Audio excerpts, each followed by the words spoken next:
To students welcome back to the channel. काल आपण वात दोषपर्यंत आपण म्हणजे दोषांची त्रिदोषांची व्याख्या इथपर्यंत थांबलो होतो. याच्या पुढचा टॉपिक आपण सुरू करतोय, तो म्हणजे त्रिदोष व जाठराग्नी यांचा संबंध. तैर्भवे द्विविषमस्तीक्ष्णो मंदश्चाग्नी समे सम.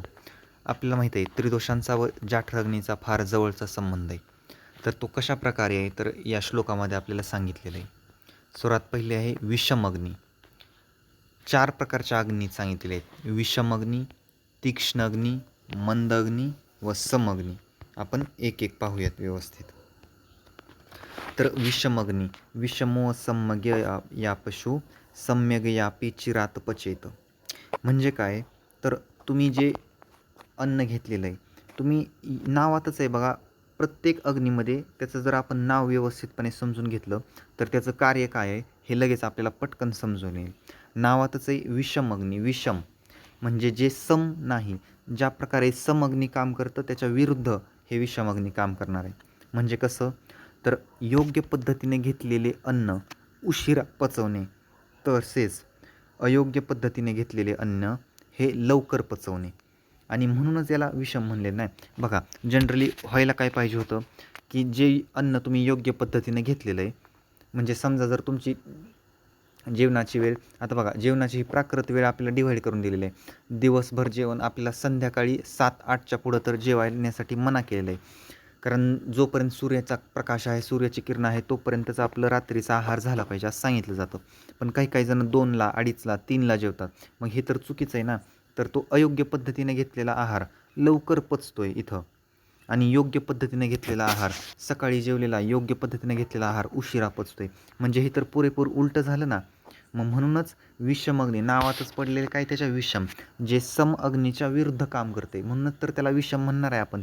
विषम का म्हणायचं तर योग्य पद्धतीने घेतलेलं अन्न हा उशिरा पचवतोय, आणि अयोग्य पद्धतीनं म्हणजे चुकीच्या पद्धतीनं घेतलेलं अन्न, कधीही वेळ काळ न बघता कधीही खाल्लेलं अन्न हा लवकर पचवतोय. म्हणूनच आपण म्हणलं विषम अग्नी. दुसरी अग्नी आहे तीक्ष्ण अग्नी.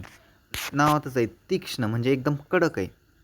तर तीक्ष्णो वाही पछिर पछघ्रम असम्यगपी भोजनम. तर योग्य आणि अयोग्य दोन्ही पद्धतीने घेतलेले जे अन्न आहे तर ते अल्प म्हणजे फार कमी अवधीत तो पचवतो. बघा ना, काही जणांची प्रकृती अशी असते की ज्यांना सारखंच भूक लागते.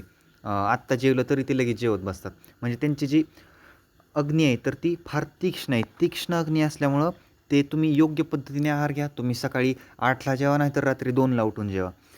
तुम्ही कधीही जेवा, तुम्ही कधीही काहीही खावा, ते तर तुमचं योग्य किंवा अयोग्य, बरोबर असो किंवा चुकीच्या पद्धतीनं अन्न घेतलेलं असो, तुम्ही वेळ काळ न बघताही अन्न घेतलेलं असू द्या तुम्ही, तरीसुद्धा ते अल्प अवधीत पचवतोय. तर ही तीक्ष्ण अग्नी असं सांगितलेलं आहे. आता तिसरी अग्नी आहे मंद अग्नी. नावातच आहे मंद. मंद म्हणजे आपण सरळ म्हणतो ना, किती मंद आहे रे हा, एकदा सांगितलं सुद्धा कळत नाही. मग तशाच प्रकारे मंद, शिक्षकांनी एवढ्या वेळा सांगितलं अभ्यास करा तरीसुद्धा आपल्याला कळत नाही, आपण घरी जाऊन परत हॉस्टेलवर झोपतोच, आपण ही मंदच झालो म्हणायचं. मग बरोबर का? ठीक आहे, उदाहरणाकडे या. मंद अग्नी, मंदस्तु सम्यग पत्रम उपयुक्त चिरात पचेत. तर मंद नावातच मंद असल्यामुळं मग तुम्ही योग्य पद्धतीनं आहार घ्या किंवा अयोग्य पद्धतीने आहार घ्या, हा अन्न उशिराच पचवणार आहे. बरोबर का? तुम्ही सकाळी 8ला जेवा, नाही तर रात्री 2ला जेवा, हा अन्न तसंच ठेवणार आहे, म्हणजे तो उशिराच पचवणार आहे. जेवढा काळ पाहिजे होता त्याच्यापेक्षा जास्त घेणार आहे ना, म्हणूनच नावात मंद पडलेला आहे ना. चौथा अग्नीचा प्रकार आहे तो म्हणजे सम अग्नी. आता सम अग्नी, आता ह्याला तुम्हाला लगेच समजलं असेल, सम आहे नावात, त्यामुळं योग्य पद्धतीने घेतलेला अन्नाचे योग्य पद्धतीने पाचन करतो, याला आपण सम अग्नी म्हणलेलं आहे. बरोबर का? आता बघा, परत एकदा मी एकदा सांगतो सगळं. विषम अग्नी, जो योग्य पद्धतीने घेतलेला आहार उशिरा पचवतोय आणि अयोग्य पद्धतीने घेतलेला अन्न लवकर पचवते, म्हणूनच विषम पडलं ना. कारण सम अग्नीच्या विरोधात कार्य करतोय हा, म्हणून विषम. ज्या प्रकारे पाहिजे होतं त्या प्रकारे न करता, कारण योग्य पद्धतीने घेतलेला हा आहार हा उशिरा पचवतोय आणि अयोग्य पद्धतीने घेतलेला लवकर पचवतोय, म्हणून हे काय झालं विषम. तीक्ष्ण, तीक्ष्ण म्हणजे तुम्ही योग्य पद्धतीने घ्या अथवा अयोग्य पद्धतीने आहार घ्या, ते दोन्ही आहाराला अल्प फार कमी अवधीत पचवणार आहे, म्हणून तीक्ष्ण अग्नी. मंद अग्नी, नावातच आहे मंद म्हणजे आपण म्हणतो ना किती मंद आहे, ह्या बुद्धिहीन प्राणी म्हणल्यासारखं. तुम्ही योग्य पद्धतीने घेतलेलं अन्न असो, अयोग्य पद्धतीने घेतलेलं असो, ते उशिराच पचणार आहे. अशा प्रकारे हा मंद अग्नी. आणि 4 समअग्नी. तर तुम्ही योग्य पद्धतीने घेतलेला आहार, तुम्ही सकाळी 8ला जेवलात, व्यवस्थित तुमचा काळ बघता, वेळ काळ बघून जेवण करणं हे फार गरजेचं आहे. असं नाही की केव्हा बी उठलं की सुटलं जेवण करायचं, हे काय फार व्यवस्थित नाही आहे. तुमचा अग्नी पूर्ण, तुमची जी प्रकृती आहे ती त्या लेवलला बनलेलीच नाही आहे. कारण आपण हे निशाचर प्राणी नाही आहेत. आपण रात्री जागण्यासाठी बनलेलो नाही आहोत. आपण आपले जे नर्वस सिस्टम असते ती रात्री रिपेअर होत असते. त्यामुळं रात्री झोप घेणं हे फार गरजेचं आहे. काही जण 2:30, 3:00, 4:00पर्यंत जागत राहतात. त्यांची प्रकृती ढासळते, खालावते. परत त्याचे जे परिणाम आहेत ते भविष्यात दिसायला लागतात. त्यामुळे या अग्नींना मेंटेन करणं फार गरजेचं आहे. तर ह्या 4 अग्नी होत्या सांगितलेल्या: विषम अग्नी, तीक्ष्ण अग्नी, मंद अग्नी व समअग्नी. समअग्नी जो योग्य पद्धतीने घेतलेल्या अन्नाचे योग्य पद्धतीनेच पाचन करतो. तर इतकं लक्षात ठेवणं गरजेचं आहे. विषम म्हणजे नावात विषम असल्यामुळं ते विषम कार्य करते. तीक्ष्ण पचवते, अयोग्य घ्या, अयोग्य घ्या ते पचवून टाकणार आहे. मंद तुम्ही योग्य घ्या, अयोग्य घ्या ते तसंच ठेवणार आहे. मंद त्याला उशीर लागणार आहे, वेळ लागणार आहे. आणि सम योग्य पद्धतीने पचवणार आहे. तर हे होतं अग्नीचं क्लासिफिकेशन, म्हणजे त्रिदोष व जाठराग्नी यांचा संबंध. आता त्रिदोष व कोष्ठ यांचा संबंध कशा प्रकारे आहे पाहूयात आपण.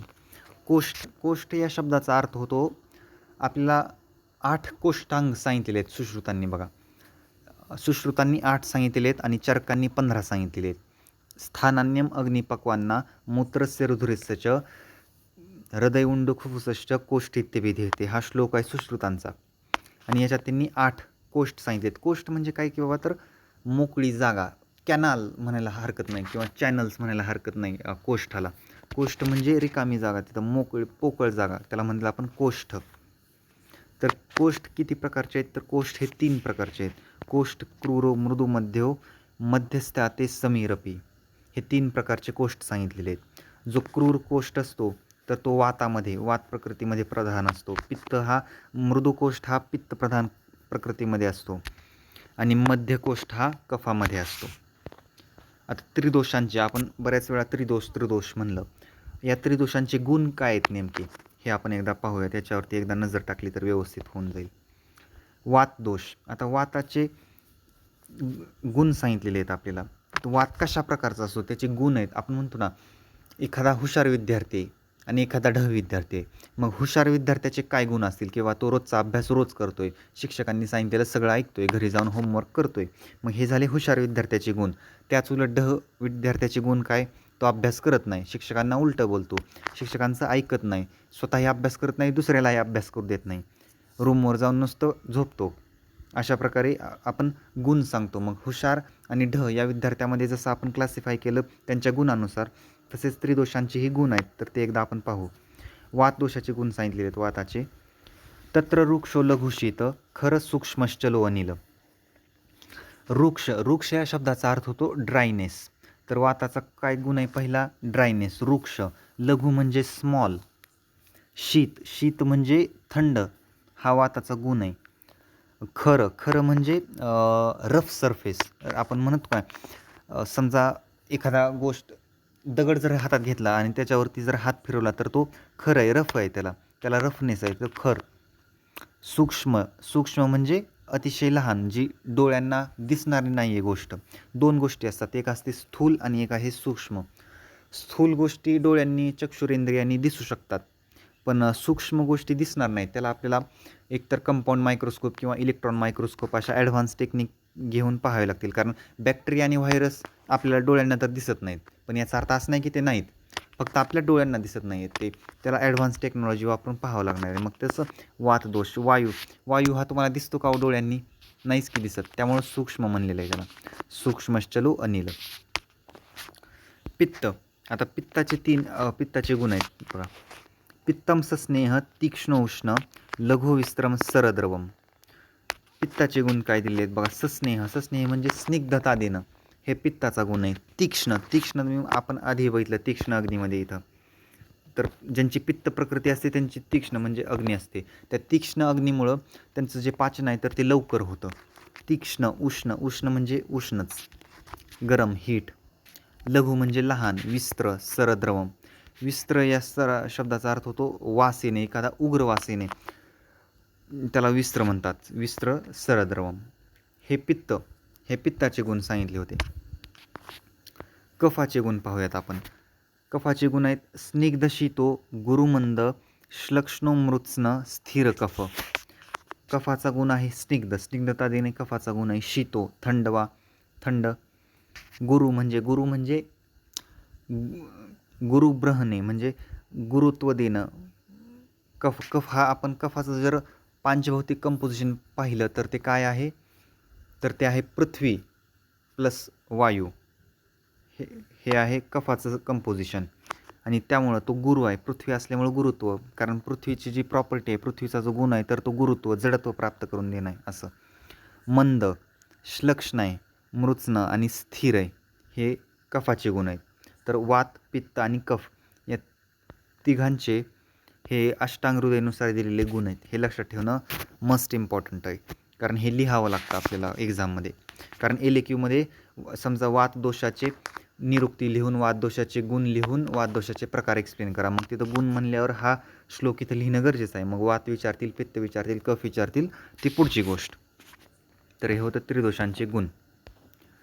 आता त्रिदोष व प्रकृती संबंध. या त्रिदोष व प्रकृती संबंधमध्ये एक गोष्ट फार इम्पॉर्टंट आहे. आता इथे एक श्लोक दिला आहे बघा. वयोहो रात्री भुक्तांना ते अंतमध्याधिगा क्रमात. वय आता ह्या श्लोकाची आपण फोड करूयात. वयो म्हणजे वय, म्हणजे दिन, रात्री म्हणजे रात्र, भुक्तांना म्हणजे जेवण करणे, ते अंतमध्याधिगा क्रमात. वाताचे जे पोझिशन आहे, वात दोष कुठं प्रबळ असतो आपल्या शरीरामध्ये, तर ते सांगितलेलं आहे. वात दोष हा नाभीच्या खाली असतो असं सांगितलेलं आहे. पित्ताचं जे स्थान आहे तर ते हृदय व नाभीमध्ये, म्हणजेच between the heart and umbilicus आहे, बरोबर का. आणि कफ दोष म्हणजे अबाव द हार्ट आहे, हृदयाच्या वरती. त्यामुळं आपण नेहमी बघा सर्दीत आपल्याला कफ होतो, तर तो कफ कुठं होते, तो छातीच्या वरतीच, म्हणजे आपण म्हणतो पूर्ण असा घसा बसला आहे किंवा नरड तोडायला लागले, त्याची लक्षणं आहेत तर ते आपल्याला ऊर्ध्वस्थानी वरती दिसत आहेत. पित्ताचा त्रास असेल किंवा पोट दुखत असेल तर ते पित्ताचं स्थान हृदय व नाभीमध्ये आहे, तर त्याची जी जाणीव आहे ती आपल्याला पोटामध्ये होते, म्हणजे तिथं पित्त. आणि वातदोषाचं जे स्थान आहे तर ते नाभीच्या खाली बिलो अंबिलिकस आहे असं सांगितलेलं आहे. आता याच्या श्लोकाचा अर्थ आहे का, वयोहोरात्री भुक्तांना ते अंतमध्याधिगा क्रमात. याचा अर्थ पुरेपूर इथं एक्सप्लेन केलेला आहे बघा. इथं आपण पाहूयात, ज्या व्यक्तीने या चार्टला समजून घेतलं त्याला सगळ्या गोष्टी व्यवस्थित कळतात बघा. तर आपण इथे एक चार्ट तयार केलेला आहे, किंवा दोष प्राधान्य, वात प्राधान्य, पित्त प्राधान्य व कफ प्राधान्य. सर्वात पहिला फॅक्टर आपण तिथे घेतला वय. तर वृद्ध आपल्याला माहिती आहे वयाच्या 3 अवस्था असतात, वृद्धावस्था, तारुण्यावस्था व बाल्यावस्था. आता वातप्रधान वृद्धावस्थामध्ये जे आहे तर ते वातदोष हा प्रधान असतो, तारुण्यावस्थामध्ये पित्तदोष हा प्रधान असतो आणि बाल्यावस्थामध्ये कफ दोष हा प्रधान असतो. आणि म्हणून एक गोष्ट लक्षात घेतली का तुम्ही, जे बालक असतात त्यांच्यामध्ये कफ प्रकृती आहे त्यांची, कारण कफ दोष हा प्रधान आहे आणि कफ प्रधान असल्यामुळं त्यांची जी इम्युनिटी आहे ती मजबूत आहे, ती स्ट्रॉंग आहे as compared to adults and as compared to the वृद्ध अवस्था. त्यामुळं बाल्यावस्थामध्ये कफ दोष प्रधान असल्यामुळे बाल्यावस्था जी आहे तर ते मजबूत आहे, त्या ती इम्युनिटी स्ट्रॉंग आहे.